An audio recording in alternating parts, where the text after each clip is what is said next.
alone. Oh, man. Usually, I get like, you know, maybe a 15-minute break or so at work where I can like set up my stream for the night. Not today. Oh man, I worked overtime yesterday. I got in early, worked overtime today. I barely made it home in time to get this all set up. Oh, that's been a rough week. It's barely started. Just too much stuff in our little world getting thrown at us all at once. We're like not the hugest team in the world, and yet we're covering for like 20 people worth of work. Fun times. Anyway, let's talk fish. And we'll first start with the mistake. uh okay, hold on, I'll answer AHawk.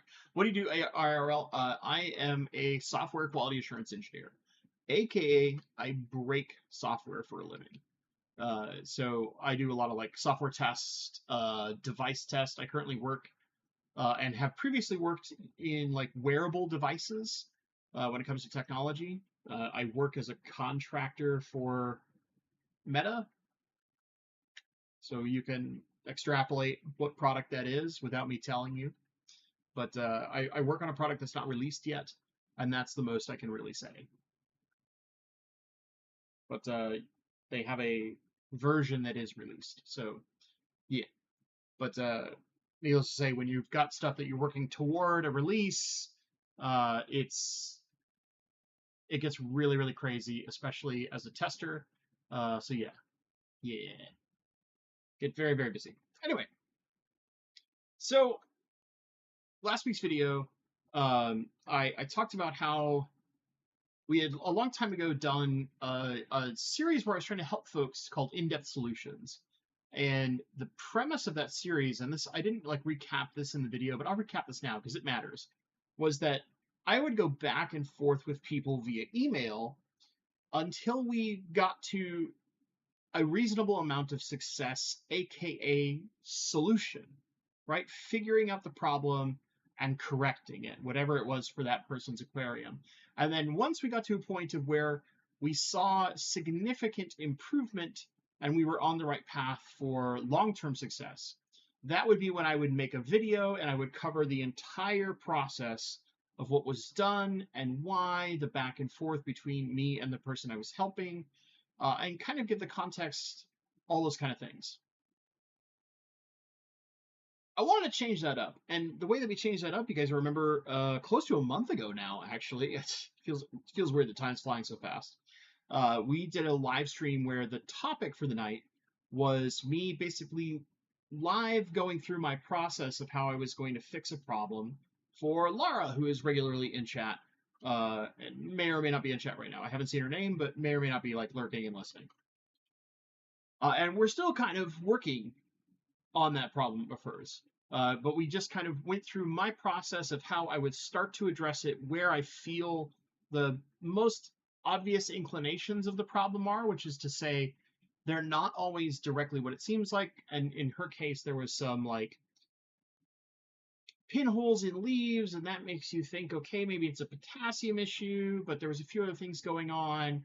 And, kind of talked about a way to approach making continuous fixes and watching for certain things to tell us whether or not we're on the right track. And basically just walking through my personal process. A lot of you who are in chat right now, you actually participated, kind of helped group think our solution toward this. So in last week's video, I offered to do that more broadly because just frankly speaking, not as many people are able to show up for a live stream and or are going to email me a topic that they would want to turn into a topic for a live stream.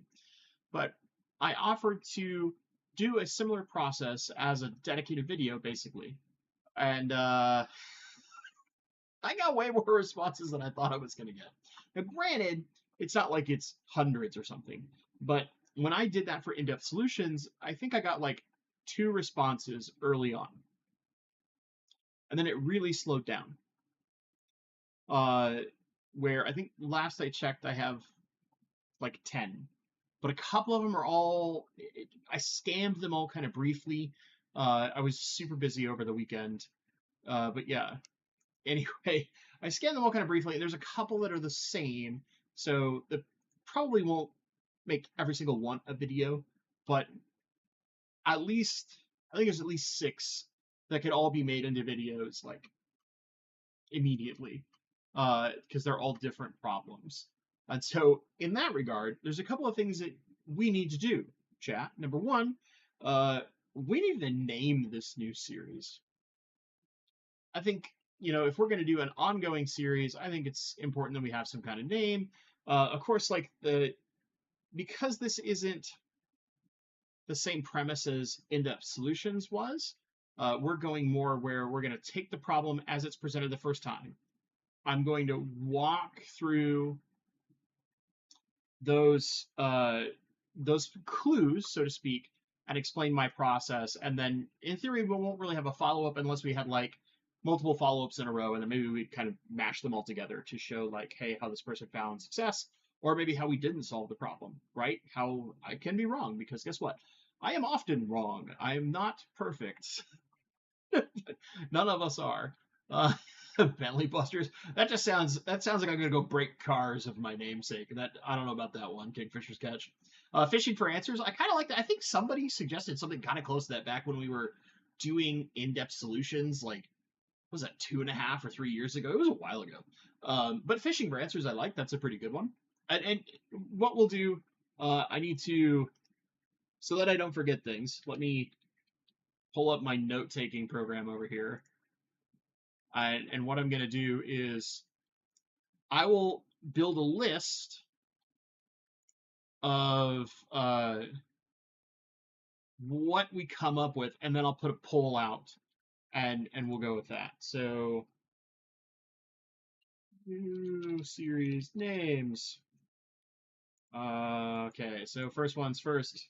Fishing for Answers. I like that one pretty well. That's a good one. Tech Triage is pretty great. Triage like really goes into my life of I do triage all the time for quality assurance and testing bugs and things like that. So that's just like normal for me. I'm technically this week I'm what's called our on call for my team, aka technically I'm supposed to be available like 24 hours a day all week.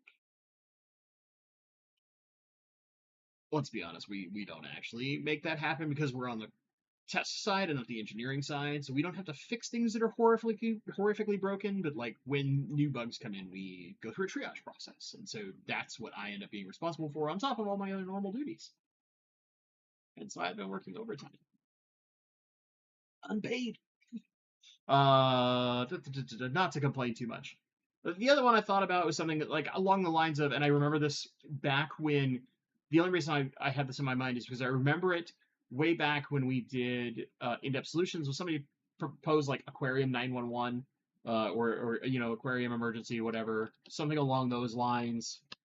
We can finesse these things, right? But yeah. So tonight will be pretty simple. If you have different ideas, just shout them out of chat. They go on my list here, and then we'll create some polls and we'll figure it out as to what you all would like it to be named. This is going to be a group effort for us between Replay Crew and all those kind of things. Zach, I don't envy you, Bentley. I just design stuff. I will break your designs. I'm very good at it. No, it's you know what, like, when you at least, I'll put it this way, in my industry, one of my favorite things to see is when we actively see movement toward improvement, aka improving the quality of a given piece of software, product, whatever it may be. That lets me know that like me or my team are doing our job. So even though sometimes it can be really, really hectic, and as a heads up, guys, I'm often going to be looking this way. I'm still having that weird problem where like the chat thing in YouTube Studio, like I don't know what its issue is, so I'm having to use my broadcasting software's like hook in to see chat, because that part's fun. Fish Nerds for Answers, that's good. I like it. Kind of taking a little little spin on the fish for answers, adding a little bit. But yeah, so it's one of those things. It's kind of similar to like why I love helping people in their aquariums. It's part of the reason why I offered to even do this. Is that I like seeing things improve in any way that I can. Badgering Bentley, I mean, why not? Good to see you, Genevieve. Aquarium debugging, there's a good one. And upstream answers. We're gonna end up with like so many I have to do multiple polls, but that's fine. Aquarium counseling, that's strong because that's really what this is, right? It's not like necessarily perfectly fixing the problem. It's more using my brain and my process to get you the right path. Bentley needs a Switch 2. I don't need a Switch 2. I want to be very clear. My wife, on the other hand, would like a Switch 2 eventually. She really doesn't need it until the new Pokemon game comes out, and then she needs a Switch 2. But oh, I'm sorry to be a little random, but almost every state, if you're in the United States, has this thing through the their Department of Revenue where you can claim unclaimed funds. I think there's a national level one, a federal level one that lets you do this too. But basically, my wife got a postcard in the mail saying like, "Hey, we know there are these things in your name at your address that you can claim." And we were not aware of this until this showed up, and then we started looking and found out like there's actually a few $100 worth of cash that we can claim through this. That basically just as long as you walk through the process and you provide the right documentation to prove who you are, you live at the right address, all those kind of things, they just send you a check through the state. Washington doesn't; they have their own version, but like if you're unaware of this, go look it up. It's like unclaimedproperty.gov, basically put. You'll probably have the version of your own. Like ours is through the Department of Revenue in Washington that I did not know about until we got this little postcard. And usually I have a look up your first and last name and all that kind of stuff. It does sound like a scam. I want to be clear, but it's actually done through the government. It's completely legit. I went and looked a bunch of stuff up because at first I was like, I don't know, getting a card in the mail and it's like this bright neon green postcard too. So it makes you kind of go like, seems fishy. Turns out actually legit. I looked at a bunch of places. I even called the Department of Revenue to ask if this was real, and they were like, "Yeah, absolutely. That's our website. You can go through it. You can look up your name. You can find all these things. And as long as you follow the paperwork, it's relatively quick. Like relatively quick for the government. So it takes like a couple months, but it's effectively free money. You're supposed to have it in the first place. A lot of times it's like things like if you got overcharged on an insurance copay or something like that, or maybe you refinanced your house and one of the lenders like charged more than they were supposed to on state fees, then those things come back to you, which is kind of interesting and neat. Yeah. Oh, there you go. It's like Flatbed Aquatics. 7 years ago, my father found out about money from an insurance company in my grandfather's names. Come to find out, it was an $1,800 life insurance policy. Yeah, you have random things like that, right? So, needless to say, like, we got this postcard and we're kind of like, this seems fishy. I did some investigation, and then we looked on the website and it was like, oh, that's actually a solid chunk of change. It was a few $100. That's not bad. So, if you haven't done that, just a heads up, you might have like free money you didn't know about. You could maybe buy a Switch 2, or I don't know, new fish tank, a filter. Just put it away. I don't care. Pay a bill, right? Free money is always nice. And it's not free money advertising some crypto BS like some other people do. I will keep hammering on that, by the way, because I just cannot believe. All right, we go back to our fish related. Stack trace. That's a little too like. Stack trace is a little too like coder. Fish waste, baby. We're trying to fix things, not like imply that they're broken. Let me see here. Fin therapy. We're not. Here's the thing, right? We might be able to finesse the fin therapy part to like aquarium therapy, and maybe that's more what we should think about is like fish tank therapy or aquarium therapy, because I fully admit that I am not the best at fixing like fish disease because I'm just not very good at identifying. There's so much nuance when it comes to like understanding what an actual like issue somebody's dealing with, and I've never been good at that stuff. So I think I even mentioned in the video like, hey, if you have like an emergency fish disease, I'm the wrong person to contact. I'm gonna be slow to get back to you in the sense of it's gonna take me probably a week plus, and then getting videos and things like that is just gonna take time, right? I gotta film them all and edit them all, and that's the other thing we need to figure out is like how often do we want to see these?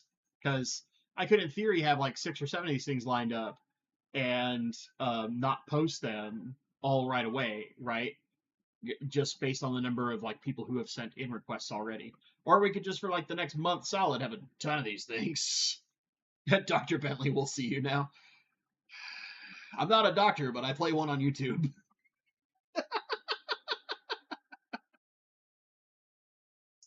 Oh, bougie bitch fish. That's a good idea. I gotta put that up with the tank triage. That's kind of a great slogan.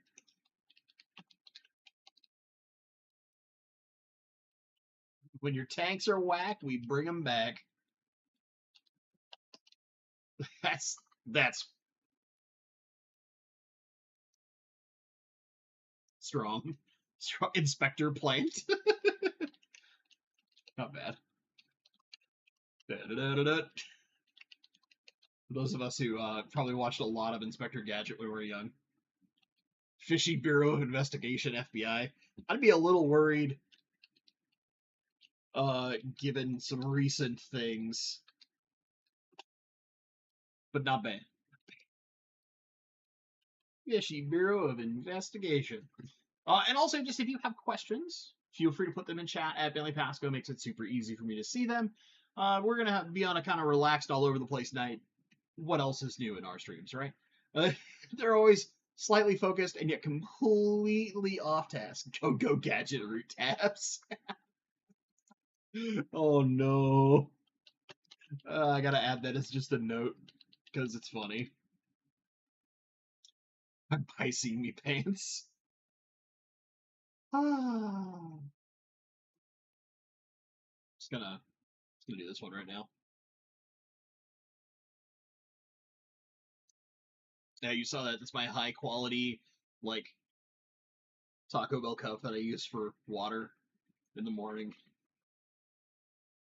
because I don't want to risk when I'm like slightly uncoordinated in the morning or the middle of the night, like knocking over actual glass and breaking it. So I just get whatever like cheap cup I've had lying around recently. And I rotate them out like once a month. Terrible, right?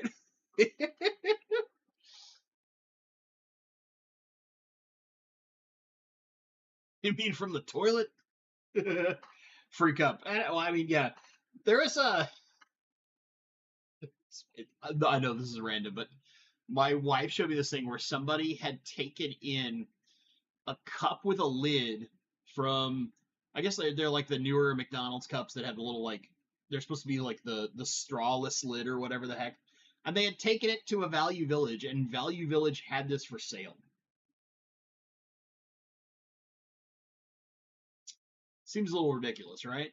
But and yet, or it might have been like a Goodwill or something, but one of those places that you donate to that are technically a charity, and they resell everything, and almost none of it goes to real charity. That's so silly, so silly. Make sure I didn't miss anything. Kind of check back because I'm actually reasonably keeping up with chat tonight. What a coincidence! It's because nobody's asked me questions to go like really deep on something ridiculous that I'll explain way more than I need to. Although you did earlier say not going to give any suggestions since my wife and I are going to have big changes in our lives. What now it makes me curious. Hopefully they're positive changes. Why not get the hands-free water container and add liquid fertilizer? Is your tank Ohio? Get it back, Skibidi Toilet. Oh no. No, see, here's the thing, right? That works, I'm sure, in TikTok, but if you actually look at all the metrics of like aquarium related YouTube, basically both my hobbies, right? Because I have two YouTube channels now. One's tiny, and one's a grain of sand in the Great Beach, and one is like a molecule at best. This being the grain of sand. But if I look at like the metrics, the average age of a person who watches my channel is like 40 plus. And that's just a matter of this hobby, right? A majority of the people who have been in this hobby for a while tend to be older.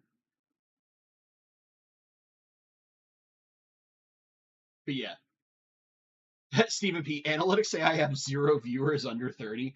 I do have some under 30, but it's like it's a tiny number. I think it's like something like 10 or 7%. It's very small. Uh, it's absolutely dominated by people that are 40 plus. Which is nothing wrong with that, right? It's just a matter of how our hobby is. And also, there's a significant number of people on YouTube who YouTube still doesn't like know. I mean, they probably know, but they don't display that to us idiots in our metrics. Is my volume low? Is it doing this again? I swear, if my NVIDIA broadcast is pulling off the wrong microphone again, it is. That should get a lot better really fast. I don't know why it keeps changing, but man, is it driving me crazy. Sound better? Should sound a lot better. Because now it's actually looking at this and not the absolutely garbage that's over here in my webcam. Because while the webcam is decent, the microphone is god-awful in that thing. Yeah, and if this is getting too loud, let me know. Hurt my ears. I can pull my audio down if it's a little too loud. It's all right. I have powers. I can do these things. It's more its clarity, because it probably sounds like I'm like way too far away or something, right? But Alan Mingus, what is your opinion on the dark start method? Here is my opinion. I have never looked into it.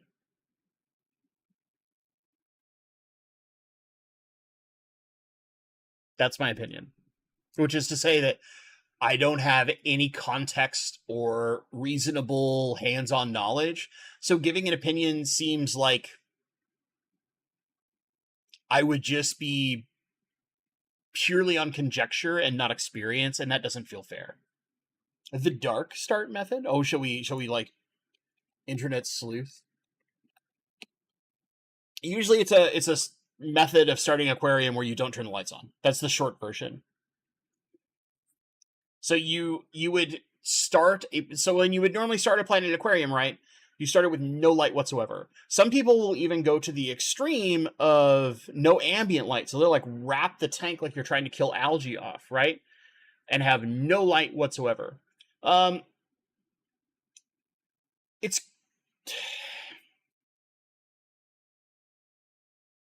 It's normally done before you are ever doing this with plants.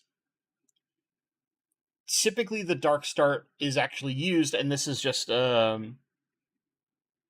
this is my like limited understanding of how this is meant to be used, but usually it is done to establish a bacterial colony before you even add your plants, to make sure that no algae bloom or anything crazy like that happens, but you just have a really, really robust algae colony. Now, what Stephen P is saying is a method primarily used for dirted tanks. I have heard of people doing like dark start where they don't completely dark it out. They only let small amounts of ambient light in, but they don't use a direct aquarium light over the top. And that often only works if you're trying to use a lot of like low light root feeding plants, if you're trying to start with plants in it. But you're basically trying to prevent large-scale algae blooms from occurring very early while the plants convert and settle in the first place. So you get to a point where the plants are in a more active growing state when you start using light, and they're not in that conversion process where they're going to shed some of their natural plant material and kind of grow new a little slower than they would when they're fully converted and just ready to go and capitalize on things. Dark Start can work really, really well with things like Crypts. Anubias is not really boosts, but a lot of things that basically need like no light. This also can work really well with certain mosses and things like Sawassertang. Sawassertang actually does well with like basically no light. It's kind of crazy how well that it's technically a type of it's in the same category as like bladderwort and things like that. And I cannot for the life of me right now remember exactly what that category is called, because I haven't grown a lot of them in a long time and I haven't needed to retain that information. But Sawassertang in particular, when I've had the most success with Sawassertang, it was in what was my hospital tank with no light on it, and it grew like crazy. It would grow like crazy like that. Always pulling out like baseball-sized chunks of it surprisingly fast for a plant that's supposed to grow very, very slow. But yeah, I've never personally used the method, so I can't. I would feel like I'm not giving a opinion based on experience. Isn't Sawassertang an algae? No, it's not technically an algae, to my knowledge. Let's look up, what does Google say? Sawassertang. It says plant.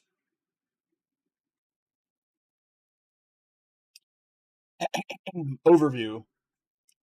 Lariomopsis lineata is a species of fern. It's technically a fern?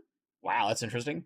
Native to Southeast Asia, the Prothalia of this species are commonly cultivated as aquarium plant, where it is known to aquarists as Sawassertang. It is often incorrectly spelled Subwassertang due to the German Esetz similarity to the Latin bee. I wasn't aware it was a fern. I thought it was in the same category as like bladderworts and things like that. So there you go. Just shows that I'm a dum-dum. That's why we have Google. Helps fix all the problems.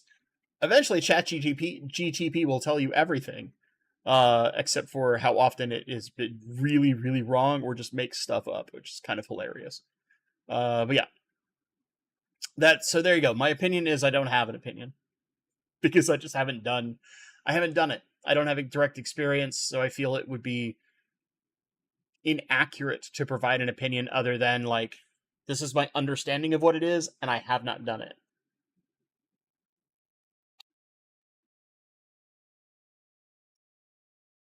Stephen Atkinson, what is the best way to remove blackbeard algae? Currently using GFO and phosphate is non-detectable.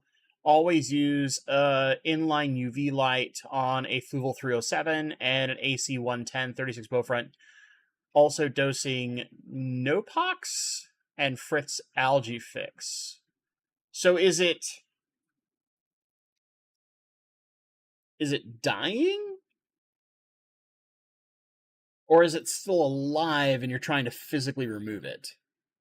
Because what I found is when it's still alive, if it's attached to things, it's really hard to get it to remove cleanly.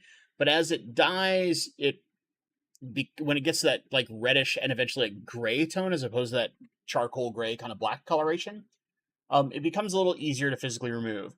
Often what I do, especially on plants, it's a little harder on hard surfaces, although there's ways, is I will just trim the leaves that have the BBA on it. And as I've addressed it, when new growth comes in, the new growth doesn't have the algae, and I can trim the old growth away and just kind of slowly prune my way through it. Or my personal favorite, I use fish to eat it. Florida flagfish are reasonably good at this. I don't know how well the rosy barbs eat blackbeard algae. They're really good at eating like green string algae, but young Siamese algae eaters, and especially reticulated Siamese algae eaters, are absolute monsters at tackling blackbeard algae. So I often just go find myself a small group of young ones. I'm fairly lucky in that several of the stores near me have a program basically put where they will adopt your old adult size Siamese algae eaters and kind of either give you young ones at a discount, or will just take them off your hands so that you can get new young ones that are a bit more rapacious when it comes to eating algae. For a long time, Aquarium Co-op used to do a thing where you could literally bring them in and they'd swap them out, which I always thought was really cool of them. I don't know if they have kept doing that program. They might not, just because of how busy they are nowadays. It's a bit of work. But yeah, that's typically what I tend to do. The other thing you could look at is there are a couple of types of snails, mostly horned nereids, that will eat it. So if you get a reasonable number of them, they'll go through and eat them.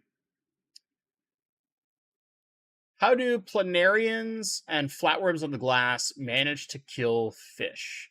So often, again, we're getting into this. This is the area of like fish disease and parasites where Bentley's knowledge base gets real small real fast.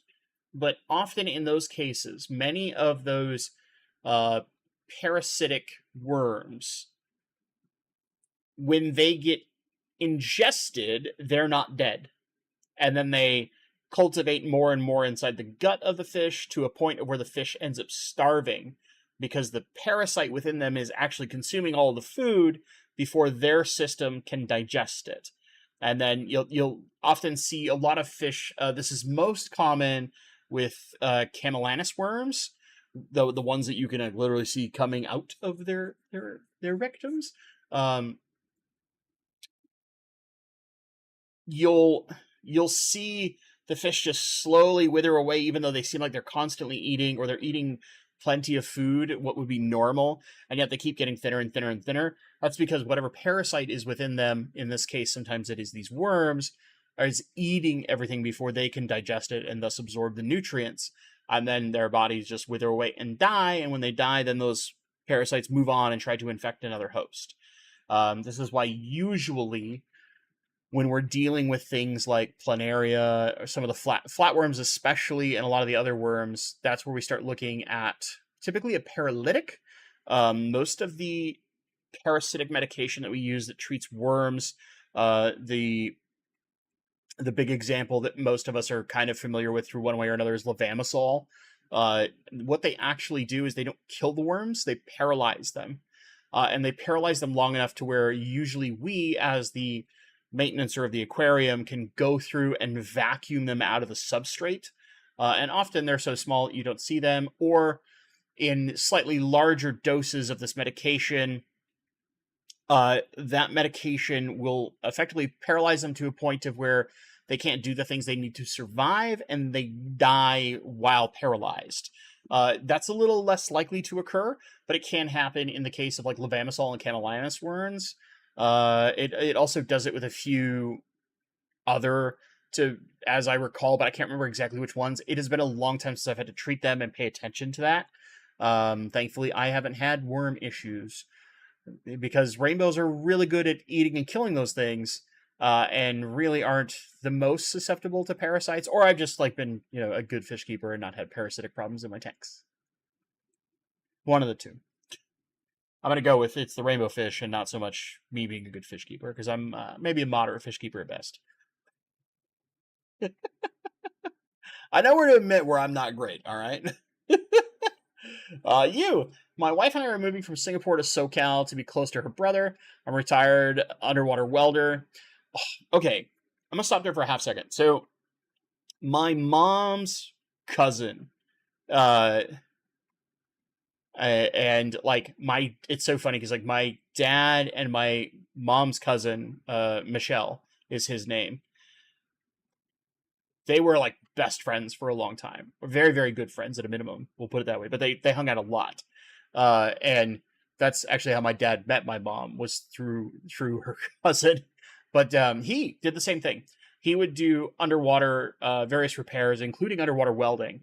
And he used to tell me like some stories every once in a while as a kid about like exactly why it was as dangerous as it is. So anybody who can do that and do that profession for 22 years, as you have said, I have an enormous respect, because it is extremely dangerous. And it just requires you to be incredibly methodical about what you're doing. And a lot of people get a little gung-ho, shall we put it, and don't just like do the right thing and make sure that they're safe. That's unfortunately. Plus, there's all sorts of other issues when you're dealing with extremely hot temperatures underwater and pressures and all those kind of things. But yeah. Big respect for that. I'm hoping that at some point, I know that my friend Luke, who's occasionally in chat, who's I think now president of the Sacramento Aquarium Society, is trying to get me to go down there because they're going to host AGA. I think it's next year, 2026. But yeah. Laura, good to see you. Speaking of, we mentioned you earlier. But yeah, that's the danger naturally helps that industry pay very well. Plus, there's not a lot of people that are trained to do it correctly. There's not a lot of people going into that kind of profession because too many people apparently thought learn to code was the smartest thing in the world, when there's so many other professions that are very lucrative that will basically be impossible for AI and robotics to replace anytime soon. Things like plumbers, electricians, honestly AC and like heating repair people. There's a lot of like nuanced things that we as the human species can do with our hands that like robotics cannot handle right now, and they won't be able to for probably 30 or 40 more years at a minimum, maybe longer. It depends. It's a very big barrier in the automation side of life. JJ Aquatic. Whoa, easy. I think we had a knock at our door. I have shrimps showing up today. I get her to calm down.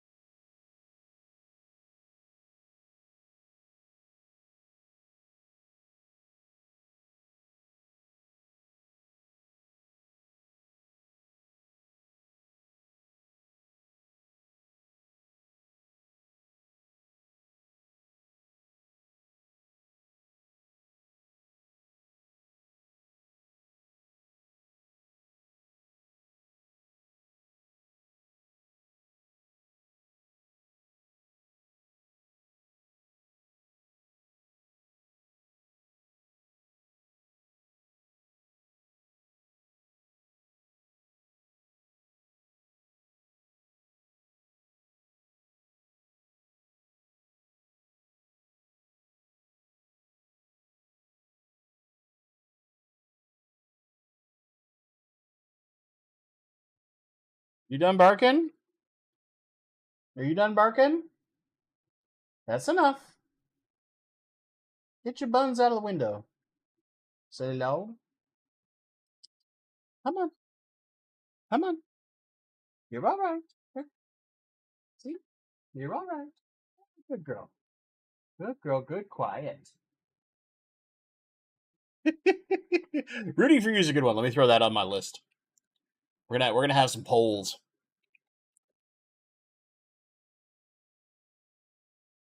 Okay, let's get back to this. So JJ Aquatic, what type of tank have you always wanted to try, but the stars have not aligned yet to make it happen? So here's the thing. By type of tank, I can interpret this multiple ways. I can interpret this in the sense of like non-fresh water, perhaps you might say, or maybe you would think a fish species I haven't kept before as a type of tank, or maybe it's a type of technique that I haven't used. So, like as an example, right? I've never done where I go and completely remineralize the soil myself in order to set up a dirted tank. Um, or you could talk about like I've never done like a riverine style tank where we're doing very high flow, typically cooler water, extremely high oxygen rates, things like that. I haven't done black water. I haven't done brackish. I haven't done salt water. Um, Let me think about that because I would say probably it's brackish almost to like full on salt levels where I would be able to do like macroalgae as an aquascape. That's probably the one I haven't gotten to that I would like to do, but that's solely because of this reason. One, I really, really, really, really, really like the Pseudomugil cyanodorsalis. They're a brackish water fish that can be kept full salt, and typically they want a very high salinity on where it's like on the edge of brackish, but it's almost truly a salt water system. But being rainbow fish, they're very dumb, and you don't want to put them with corals because they'll go into the corals, get stung, and die. So one of the things that you can do with them is create like a macroalgae aquascape with them to swim around inside of it, like you would do a kind of nanofish aquascape. And that's been kind of one of the things that I would like to do eventually. But it's just one of those things that it's not very high on my list because there's still so many other like rainbow fish species I would like to keep that I haven't kept yet. And there's a lot of extra things when you're going that level of salt that I personally haven't gotten to the point of where I feel like I'm comfortable giving that a try without fearing that I'm going to screw it up really bad. Other than that, like the other thing that I can think about would be like a more river type system for something like honestly rainbow shiners. I like rainbow shiners a lot, but I would want to keep them in a like more most of us will keep like a reasonably high flow but pretty standard freshwater tank. I want to keep them in something that's like really got ripping amounts of water. Think about something like a DC controllable pump meant for like a 400 or 500 gallon tank on like a 75 where it's just cranking the water, and potentially even in the riverine system where it comes underneath and has this like cyclical water pattern. For those who've seen those, they're a little more popular in Europe than they are say here in the United States for setting those up, but they're really, really neat. And the last thing that I would be interested in doing, but it would take a significant amount of research and work and probably be kind of boring, would be something like a freshwater mussel tank. Or a freshwater like shellfish type tank, where you're basically just keeping nothing but filter feeders. You can create kind of like almost this aquascape of just the shells all over the place. And I have seen someone who has done this. It was really interesting and neat to me, but it's not something you're going to watch and see lots of action and fish swimming. So it's more of a like pure scientific understanding kind of perspective. And I feel like that's going to be more of a like true on old man tank for me, where it's like, I want to do something a little goofy about it. How about shell dweller cichlids? I've kept shell dwellers before. I've kept multifasciatus. I will eventually keep shellies again. I like shellies. The difference would be that compared to the type of, I kept them in a 40 breeder, pretty standard, with a bunch of, I did them first with shells, and then later I did them with like tube caves. So I've tried kind of two different variations of it. What I'd really like to do shell dwellers again is I want to build kind of a central island of rocks where I can have plants coming up and out of the water surface and have a much more shallow tank, and then have a very broad, much larger footprint. Think something like 5 foot by 2 foot front to back, right? But only maybe 12 inches tall. So not very tall. That would kind of require a more custom aquarium. So you get a reasonable big footprint to keep them in. Think a lot like your like 90-gallon lowboy kind of mentality, maybe slightly more gallonage, but then have plants like, you can think like Java ferns or some other type plants that are coming up out of the water entirely, and they just have their roots in there to kind of act as the filtration portion that plants can do, while not being completely in the water and being away and kind of shielded from the shell dwellers, so that they have this big open space kind of like being around their own little kind of tropical island thing. That's kind of like an aquascape I've had in my head for a long time that I want to eventually do in my garage whenever I get to that point. ABC Aquatic Biotope Creations built an incredible stream tank with the return flow under a false bottom. I'm pretty confident I've seen that before, because there's also one that has like this angular stream tank, and they're using a similar system that's in Germany. That I think Corey like visited the store that has it or whatever, or maybe it might have been like Yuri's or George Farmer that went to it. I can't remember off the top of my head. It's one of the larger YouTube channels that's out there that was pretty awesome. Bentley Serpa, no, I'm not going full on Serpa design levels like crazy, right? I'm not. I'm not Tanner levels of crazy. I respect Tanner a lot, though, man. That dude does some incredible work. Sometimes I'm flabbergasted at how he keeps coming up with all these really crazy, cool projects to work on. It's one of those insane things. Stephen P. Jenna and I plan to be there for AGA 2. Yeah, I think I want to try and make it. It's just a matter of how life shakes out, right? That's just how those things are. Bruce D, do you have some good links for a CO2 regulator and other equipment needed to set up CO2 systems? Somebody to choose from. So in general, I would say that the brands that I tend to find the most effective, CO2 Art makes a really good one. If you don't want to spend too much money, you will spend a little bit more, but the quality is worth it in my experience for the CO2 Art. If you really want to go super premium, that's where I would look at Greenleaf Aquariums, GLA. They make probably some of the best non-make-it-yourself regulators out there. There is like a DIY process to make your own regulator that probably will make you the highest quality regulator if you're handy, but you have to be very handy and follow instructions very closely. But there are people that have kits and big instructions out there on like planettank.net and things like that. But if you're looking for what I would say is like best bang for your buck, I tend to think that CO2 Art is probably doing about the best job out there. I'm sure there's a few others, just they're the ones I have the most experience with. So that would be my suggestions. You can either do the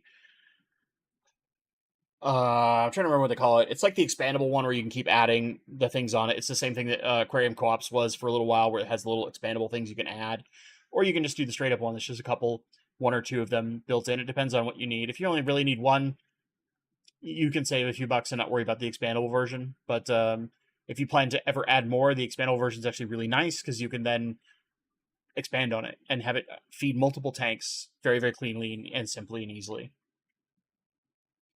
So yeah, that would be my thoughts. Aquarium Fun. I'm an Ivy League educated computer scientist working for 30 plus years on software, and it is tough for the young folks. However, not impossible. My daughter just got a job at Google. Congratulations to your daughter. I would be very curious, Aquarium Fun, where you went. So I want to be very clear. I do not have a degree. I am a bumbling idiot that has just made my way purely off of this noodle in my head and a bit of luck. But I am really good at absorbing information when it comes to very hands-on level training. I've always been fascinated with software. I've built my own computers for years and years. I did game testing basically for free for a number of different companies, all the way back to the Nintendo, Super Nintendo level era.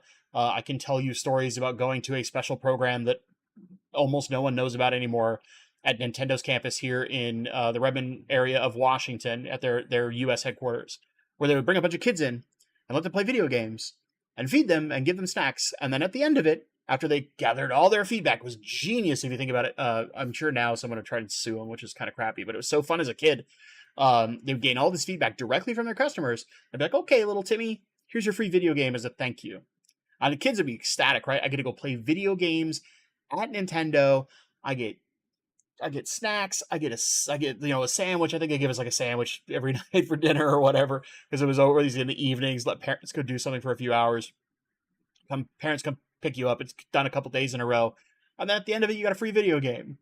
Seemed like an awesome program for kids. I'm sure nowadays everybody lose their mind and be like, "That's child labor." And like, yeah, no, we're playing video games. They're just collecting our feedback. It's kind of like a focus group. But yeah, I don't know. I've done stuff forever with no degree because, yeah, I was very disjointed in college. We'll just put it that way. I wanted to do one thing and then realized that one thing wouldn't pay very well unless I got extremely lucky, and then just went into the working world and slowly found my way into tech. And I love what I do. But yeah, I have one of my best friends. I know this is not fish related. I'm sorry, folks, but we all know how the tangents happen here. Okay, it's just a mess. It always is. One of my best friends went to Carnegie Mellon, and he's a guy who is crazy smart, works in big data, um, lives like a hermit. It's hilarious. He barely spends any money, even though he makes an atrocious amount of it, and and he's a person who regularly, when I used to get to see him more often, we'd sit when we talk tech. He would very, very regularly make me feel like I knew nothing. It was just so crazy smart. At one point, I'll tell you this because it's a funny statistic.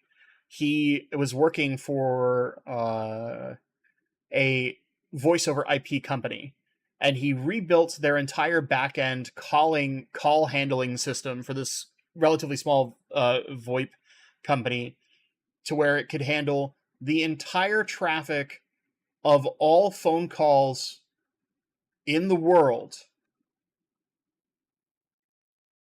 and only use about 10% of its resources on a certain spec of hardware. That's the level smart this guy is. I mean, it was like a bonkers thing because he did all the math, and he's a crazy smart genius. And it was just like, how is that possible? That doesn't seem fathomable. And it's like, oh no, it's actually really simple because a basic call only actually takes up this much data, and it's not until you get into this and that and that. So if you do all this math, and it was like, isn't there a limitation on like just raw bandwidth from your ISP at some point?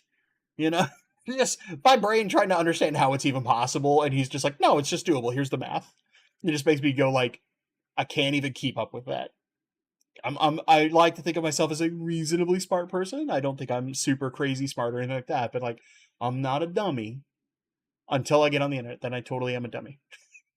But that guy made me feel like a dummy constantly because he's just that level of smart. And I imagine you're the same. If you've been in the industry for 30 years and went to an Ivy League school, you are probably quite smart. And you've probably built some really, really cool tech. And at some point, if we ever meet in person, I'd love to hear about it.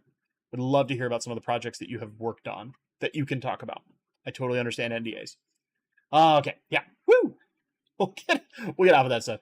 Leo, what do you think of treating fish or plants with potassium permanganate and using it as a preventative? I do not like treating fish with potassium permanganate. I do think it is okay to use potassium permanganate as a dip and sometimes a light soak. It depends on the plant in particular, but for plants. Because it can be really, really good at dealing with certain things that a lot of other things aren't good at. I do not like using it for fish, and because of the nature of potassium permanganate, aka some of the coloration issues, it's not good to use wholesale in an aquarium. But if you use it as a dip for new plants, if you really don't trust your source, it can be relatively good. It's not perfect for getting rid of things like snail eggs, but it gets rid of a majority of them. So there are some cases that potassium permanganate just can't happen, like the New Zealand mud snail. They literally, they'll live through that. That snail is nigh on invincible until you go bat-ass crazy with a really, really specific compound, basically Formula 409. But yeah, and it can be really effective.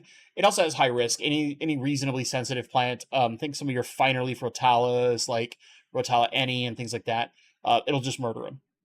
So it needs to be a kind of robust plant as well to handle some of the things, basically the way that it oxidizes. It just has to be, you have to be a little careful with it. That's all. That's all. Most of the young folks seem to have worked through their degree with the help of AI and can't really do anything. That's actually a big concern of a lot of people. One thing that I've seen in my industry in particular, which is your industry, right? Tech, is that you get a lot of people who are like, they can just tell that the interviewee is just using answers off of AI, and they probably don't necessarily know what they're answering. So it's hard to screen through candidates, which is why I think you're going to see more. The large tech companies that can do this, they're going to force in-person interviews more and more and more and more. Virtual interviews became really popular for a while, especially during like the COVID pandemic. And back before the AI tools could literally like mask how you look, give you like a fake persona, and do all your answers for you. Because that's one of the things that some HR reps are like dealing with in their screenings. And I would just say, if you work in HR and you're using ATS, which is basically an AI way to screen resumes, of course people are going to use AI to beat those systems to get themselves in front of a person, and then you're going to read a resume that is basically just AI figuring out how to keyword jam the hell out of something instead of an actual resume, because your ATS is tuned not to read real resumes. It's tuned to read bullshit. I know I'm on a pedestal that has nothing to do with fish. I'm sorry, people. But this is becoming more and more of a problem for like almost every industry, where like many people who are trying to get into entry-level jobs can't, because there's so many things that are barriers to entry, and some of them are these tools that are just not well designed, because you're getting so many people spamming all sorts of BS and AI doing all sorts of things, and it's tough. It's tough. I've even seen this happen at like fast food levels, where they're using these ATS trackers to look at people's resumes that they submit and then rejecting them because they're entry-level workers and they're looking for like all these specific keywords because that's how it's tuned. It's just dumb. Off soapbox, back to fish. Sorry. Laura, anyone ever kept like Wanamarinos? I have kept Wanamensis. They're beautiful fish. They're absolutely beautiful fish. The thing that you might find if you keep them for the first time is that you'll start seeing their finnage look like it's tattered. That is normal. That's how they grow. Don't freak out about that. Only if you don't see like, if you see no fins whatsoever and you just have the rays right between the fins, that's where I would start to worry. But you will get them where they have little tears and they kind of look like a tattered pirate flag, so to speak. That's normal. That's just how they grow. But they're really, really cool fish. They would be completely extinct if it was not for us in the hobby. We are literally the only reason they still exist. Their natural habitat is completely destroyed by tilapia because the natives put tilapia in as a food source, and those pretty little rainbow fish are not a food source. So they're basically non-existent in the actual wild anymore. And it sucks, but we in the hobby have them, and we're keeping them alive. So keep them. Another serious suggestion, plant one on me. That's pretty good. It's pretty good. So kind of a little double entendre there. All right, I gotta catch up. I know I'm well get bent with Pasco. Oh Lord, bring on the tangents. I know I can't help it. What do you suggest for plant dipping to eliminate pests? Honestly, I just go to good sources and I don't deal with it. If you are trying to prevent snails as a whole, you kind of just have to look at tissue culture plants, because those won't have them. I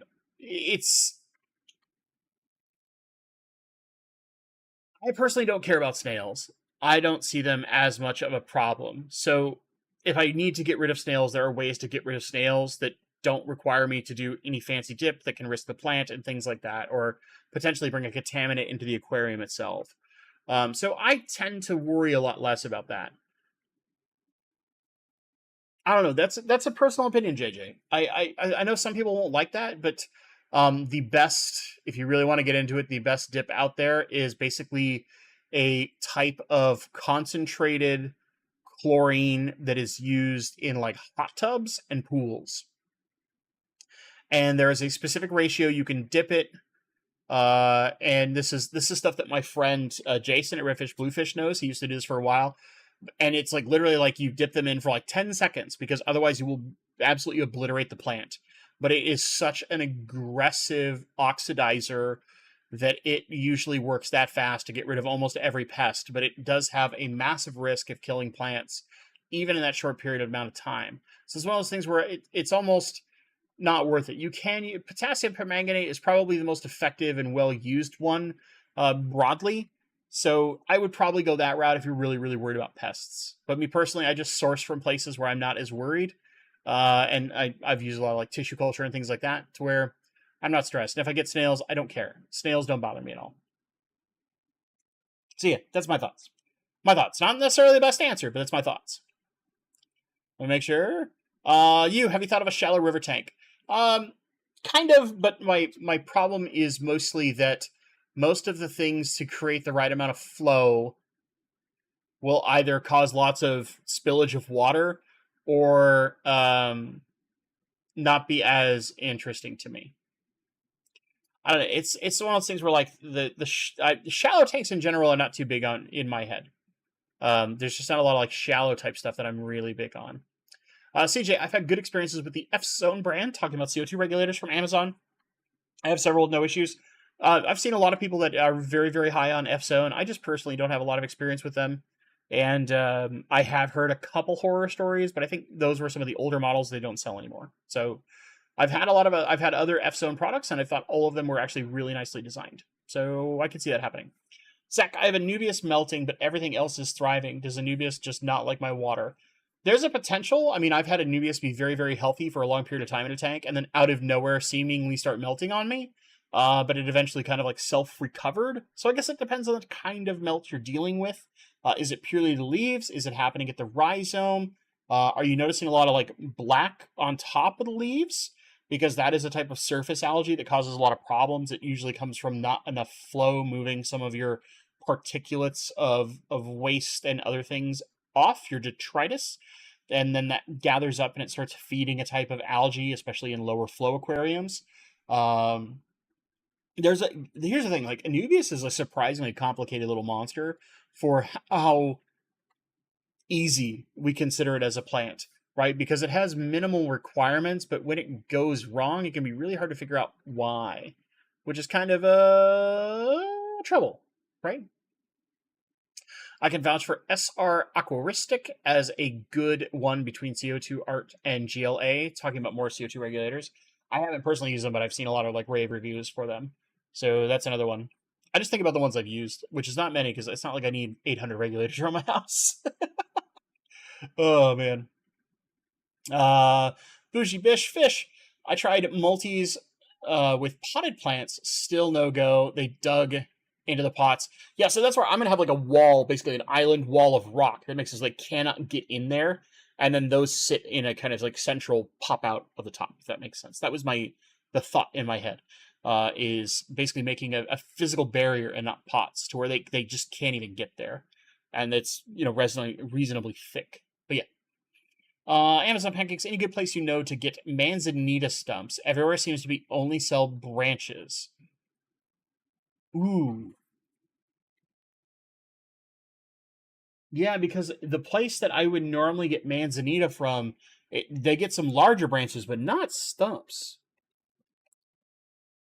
I have to go look at them again. Because there's like manzanitadriftwood.com. I've used them for some stuff before, but I can't remember if you can get like really big chunks. I think it's all just branches. Yeah, it's just branches from what I can see. I don't, offhand, the only other place I can think of is potentially like something like a landscape supply store, because you might get some larger pieces that people use in like interesting landscaping perspective, similar to like larger rock. That might be your option. You might try something like that. I still think it's going to be harder.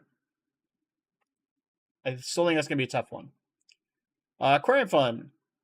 I went to Brown. That's a good school. It's out of my ballpark, let me tell you that.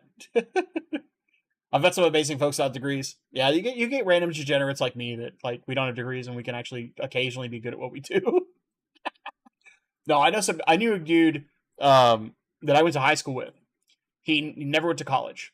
He got recruited right away because he was just one of those people who's like naturally gifted at coding. He worked in the game industry for years and years and years. Did a lot of,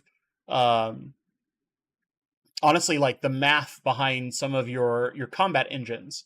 This is a guy. He worked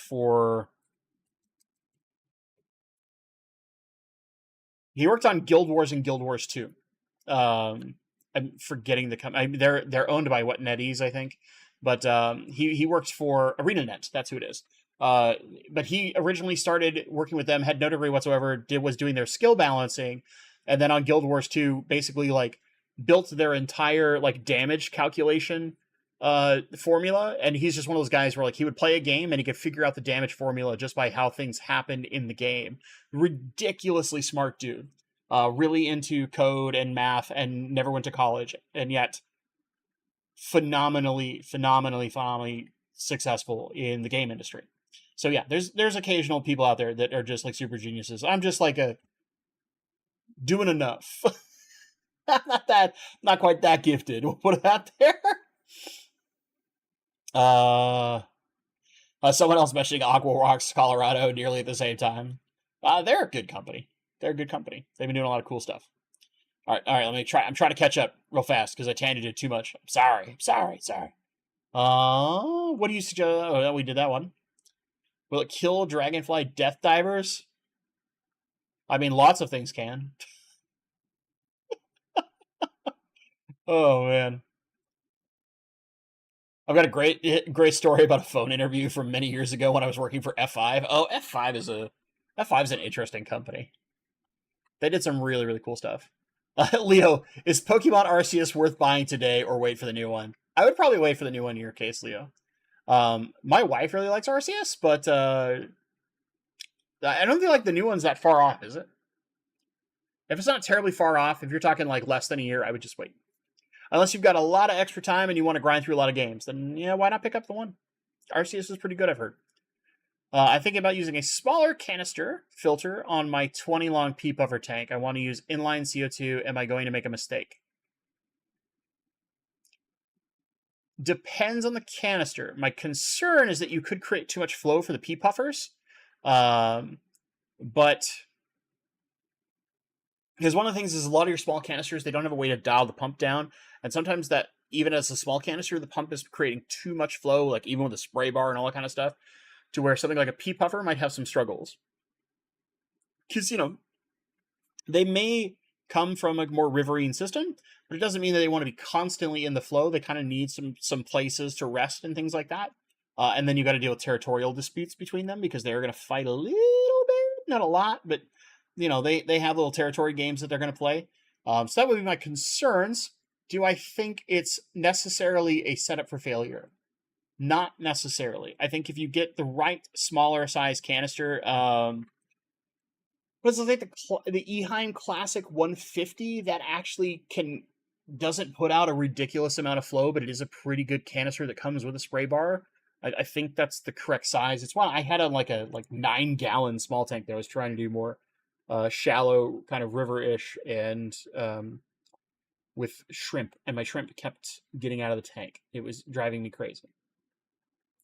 But I loved the tank for the little while it was there. You can look pretty far back on the channel when the room where the retirement tank is now used to be called the display room, and see it in one of the fish room tours. Let's see here. Eheim. I think it's a Classic 150. Yeah, the Classic 150. I'll just do, this is a link just to Eheim's website, just to give you a quick of what I'm talking about. I don't make anything off that, blah, blah, blah, blah, all the usual things like that. FTC, don't try to sue me or anything. That's just for literature use, if you will. But yeah, that's a good little filter. I actually like that one quite a lot. It doesn't have crazy flow to it. Comes with the spray bar, all those kind of good things. It's the Eheim. They're built like tanks, all that good stuff. Yeah. Maybe that'll help steer you in the right. And Tavistan, I know that you sent me an email. I skimmed it briefly, but I'll be getting to it more in depth here reasonably soon. Like, I'm thinking this weekend, later this week. Depends on how some other things around my life happen. Would flow be a problem for a pea puffer? It can be. It just depends, right? If you give them things that block some of the flow and limit so that you have rest places and movement, it can be okay. Tavistan, I've gotten Manzita from Etsy. That, yeah, you might actually find people on Etsy that sell some larger chunks because they can harvest it naturally. That's a good idea there too. Have you ever tried the reverse respiration approach? We're talking about in an aquarium? No, unless you mean something else. I'm vaguely confused. That's probably because my brain's running out of juice. How today? You can use fish like clown loaches or school pea buffers to get rid of snails. Yeah. So actually, my probably what I feel is like one of the best snail pest destroyers. We'll put it that way, so it's a little slightly more friendly. Would be dwarf chain loaches. Those guys are machines at getting rid of snails. Facebook Marketplace is also suggested for larger pieces of driftwood and hardscape. Yeah, you'll get interesting, depending on where you are, you can get a number of those. I forgot to ask, I have a Ponageton Crispus purple that has flowered and is producing seeds. Do you know if I can just break these off and drop them into a different tank? It depends on whether or not the seeds are actually properly fertilized to where they can grow into a plant. But if so, then yes, you should be able to just plant them. I've seen a lot of people, what they'll do is they initially plant them in effectively a like when you're doing the dry start method, where you just have your soil, you have it topped over, and you're just misting a lot. You have a high humidity, but it's actually open to the air. I've seen a lot of people use dry starts to start those kind of things as kind of like their own like side project. Then once they get to a certain size, not super big, whatever, but they get to a super size, then they bring them over into a proper aquarium to grow them out, because they're just trying to speed grow basically the root system in a faster pace. That extra atmospheric CO2, once you get the first little bit of foliage coming up, helps speed that process along quite a lot. Reverse respiration, as documented on the Aquarium Co-op forums, using high CO2 water to kill algae in a low light environment. No, so I personally haven't done that because most of the time I have fish in all of my aquariums, and most of my fish, being rainbow fish, are really susceptible to high CO2 levels, and will gas bend or die fairly fast trying to do that kind of particular method. Yeah, thank you for the clarification. Appreciate it. Caught up. Chat, I did it. Leo, who has a lot of experience with this, the Biomasters are good as you can control the flow too. I got one in a 20 gallon. So there you go. There's one you can look at other than the Eheim. There is the Oase. Jeez, I was about to say ozone, and I'm like, my brain is just fried. The Oase Biomasters, they are relatively dialable, and they come with a spray bar as well to help kind of diffuse some of that flow. So you can use some of the smaller ones. There is also they have a smaller canister. It's not the Biomaster line. I have to look it up now. Killing my brain. Just shows how my last couple days have like taken me out of this. It's not it's the FiltoSmart, isn't that what it is? I've seen, yeah, FiltoSmart. Some people don't like them, but I've also seen from a couple friends, namely from Jason at Redfish Bluefish, he thinks they're amazing. They're a really good small canister. So you get kind of like a more compact Oase, but you don't have the pre-filter sponges, as I recall, like you do, or maybe you have like a really, really small version of it. I have to look at them to remind myself, make sure I'm not like talking complete nonsense. Wow, your website's kind of terrible. Adjustable flow control, blah, blah, blah, heater integration. Yeah, I don't think they have the pre-filter on them. But yeah, the FiltoSmart, is it just the turtle clean? Okay, that's funny if that's what it is. But those things, those Zoom Med turtle cleans are reasonably tough little canisters, so not the worst in the world. Gonna be honest there. But yeah. Cool. Basically, use a small container with soda water covered with a cloth and place in a dark location. Interesting. Okay, so talking about bringing algae infested things out of the aquarium and doing things like that. Never got into that. Most of the times that I attack them, I kind of have my own methods. Most of it tends to involve fish and or some patience, because I very rarely have algae outbreaks to where there's a massive risk of more detrimental problems other than just like it doesn't look the way I want it to look, and I have to take a little bit of time to solve it. Because usually I can keep the plants going okay and then get it back to a stage where the plants can flourish again when the algae is kind of having some issues.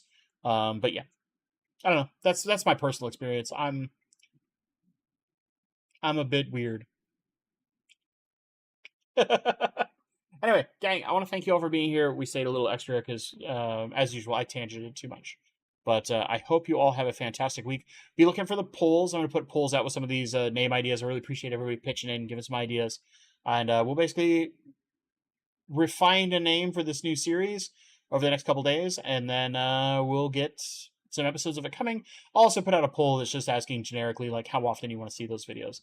Because I don't necessarily think that you want, like, say 5 or 6 weeks straight of nothing but those videos. Or maybe you do because it walks through those processes, how I approach problems, and maybe it's gives lots of interesting learning content.